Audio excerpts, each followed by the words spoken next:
दोस्तों, क्या आपको भी फास्ट ट्रैवलिंग बस या ट्रेन में सफर करते हुए कभी स्लो महसूस हुआ है? अगर हाँ, तो यही टाइम डायलेशन है। रीसेंट आर्टिकल्स बीबीसी में दर्शाया गया है, जब आप अपने प्लेन या फिर एयर ट्रैवल करते हो, तब आप अपने लाइफ में कुछ सेकंड्स का इजाफा करते हैं। Hello and welcome to Gyankosh. मैं आपका दोस्त अवलोकित आज एक अनोखे सफर पर ले जाऊंगा, जहां पर हम time dilation, relativity and black holes के बारे में जानेंगे।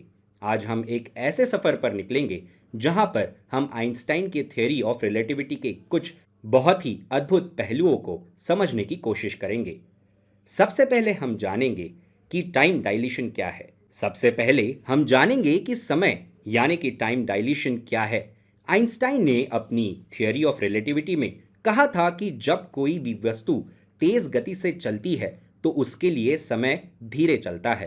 आइए हम एक अनोखे एक्सपेरिमेंट के बारे में जानेंगे, जो कि हैफिल एंड केटिंग एक्सपेरिमेंट के नाम से जाना जाता है।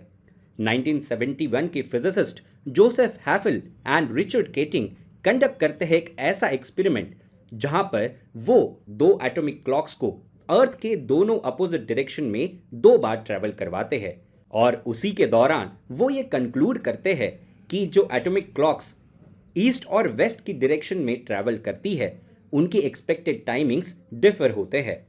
और रिजल्ट ऑफ द एक्सपेरिमेंट जो आपके सामने दिख रहा है, ईस्ट में की गई ट्रिप जो प्रेडिक्टेड टाइम था उस कुछ नैनोसेकंड से ज़्यादा मेजर की गई, और वेस्टवर्ड की गई ट्रिप वो कुछ नैनोसेकंड से कम पाई गई। उन्होंने अपने एक्सपेरिमेंट में पाया कि जब वो घड़ियों को लेकर दुनिया का चक्कर लगाते हैं तो उन घड़ियों का समय स्थिर घड़ियों से अलग होता है।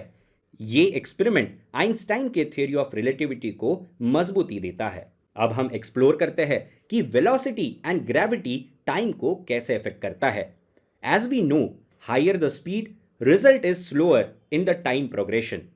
ये फिनोमेना ना कि सिर्फ थियोरेटिकल कंसेप्ट है, बल्कि एक फिलोसॉफिकल इम्प्लीकेशन भी है। जैसे कि ग्रेविटी का प्रभाव, पृथ्वी की ग्रेविटेशनल शक्ति के कारण हमारे सिर और हमारे पैर के बीच का समय का बहुत ही सूक्ष्म अंतर होता है। ये अंतर हालांकि छोटा है, लेकिन इसका महत्व बहुत बड़ा है। इस कंसेप्ट का प्रैक्टिकल एप्लीकेशन, स्पेशली टेक्नोलॉजीज जो कि डेली यूज में आती है, जैसे कि GPS technology in our phones and cars, जो सैटेलाइट जिसकी पावर जीपीएस सिस्टम एंड उसके ऑर्बिट अराउंड द अर्थ के अल्टीट्यूड्स एंड डिफरेंट फैक्टर्स पे डिपेंड होती है, वो टाइम डायलेशन से रिजॉल्व किए जाते हैं। ये डिफरेंस बहुत ही कम और नैनो सेकेंड्स में होता है, लेकिन ये बहुत क्रूशियल माना जाता है उसकी एक्यूरेसी को प्राप्त करने में। अब आते हैं ब्लैक होल्स पर। ब्लैक होल्स जो कि अंतरिक्ष में पाए जाते हैं, वो समय और प्लेस को इम्पैक्ट करने में बहुत सक्षम होते हैं। इनके आसपास समय का डायलेशन बहुत ही ज़्यादा और अधिक प्रभाव से दिखता है। इमेजिन करो कि आप इस ब्लैक होल में गिर रहे हैं। For you time would be same as normal, लेकिन यही चीज जो दूर से ऑब्जर्व कर रहा है उसे ऐसा अपीयर होगा कि आप बहुत ही आराम से एक्सेलरेट कर रहे हैं, आपकी नॉर्मल स्पीड से आप धीरे आगे जा रहे हैं। वहीं अगर कोई व्यक्ति ब्लैक होल के अंदर है और आपको उसमें गिरते हुए देखे, तो उन्हें आपका समय धीरे चलता दिखेगा। ये इमेजेस बहुत ही विचित्र है, लेकिन आइंस्टाइन की रिलेटिविटी थ्योरी को बहुत अच्छे से प्रूव करते हैं। The event horizon of black hole is a fascinating concept. It's a point of no return, जहां से आप वापस नहीं आ सकते। बियॉन्ड दिस कोई भी ऐसी अंडरस्टैंडिंग ऑफ फिजिक्स या फिर स्टार्स की नहीं है जो हमें समझ आए।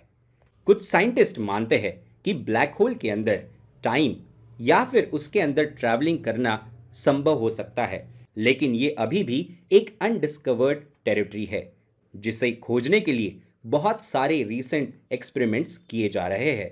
Let's also talk about the philosophical implications of this concept. Time dilation और ब्लैक होल एक ऐसा चैलेंज पोज करती है कि हम अपनी रियलिटी को किस तरीके से जानें। वो हमें सोचने पे मजबूर करता है कि हम कन्वेंशनल वे से अपने यूनिवर्स को जैसा है वैसा देखें, या फिर ब्लैक होल की रियलिटी और रिलेटिविटी की थियरी को समझते हुए ऐसा माने कि एक पैरेलल दुनिया अपने आसपास घूम रही है और हमारा टाइम और उनका टाइम अलग जोन में चल रहा है। ये ज्ञान हमें न्यू क्वेश्चंस पैच, ये ज्ञान पैच, ये नॉलेज हमें न्यू प्रश्न पैच, ये नॉलेज हमें नए प्रश्नों के साथ साथ नए उत्तर भी दे रहा है। और यही सुंदरता साइंस की है।